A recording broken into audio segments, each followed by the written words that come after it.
और धुंध आया है और स्मॉग जो बढ़ गया है, उसके कारण जो सांस के रोगी हैं उनको बहुत ज़्यादा दिक्कत की समस्या हो रही है। नमस्कार, मेरा नाम डॉक्टर दीपक है और मैं अभी निस्टिवा हॉस्पिटल में कार्यरत हूँ।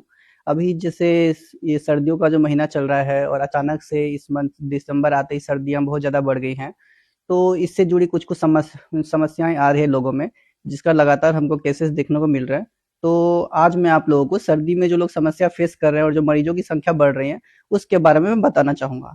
अब जैसे ही सर्दियाँ बढ़ी है और तो जो सांस के रोगी हैं, उनको कैसे बचना है इस मौसम में और क्या-क्या करना है? तो जो सांस के मरीज हैं, आम तौर पे उनको क्या करना है? जैसे सबको बोला जाता है कि नहीं मॉर्निंग वॉक करना है, मॉर्निंग वॉक करके हेल्दी रहना है, तो सब सुबह-सुबह निकल जाते हैं।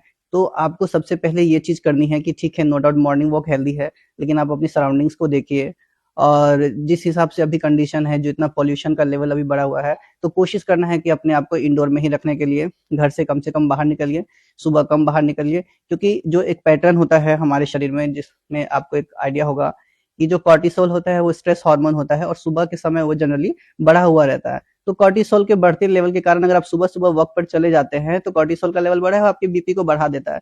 तो आप तो अपना भला करने के लिए निकलते हैं कि हम बीपी के मरीज हैं, हमारा बीपी मैनेज हो जाएगा या मेरा वेट कम हो जाएगा। लेकिन जब आप उस समय बाहर निकलते हैं तो बढ़ते ठंड के कारण तो अब बहुत अधिक संभावनाएं होती है कि आपको हार्ट अटैक या सामान्य भाषा में बोले तो लकवा मार जाना, इस तरह के कंडीशंस के चांसेस रहते हैं।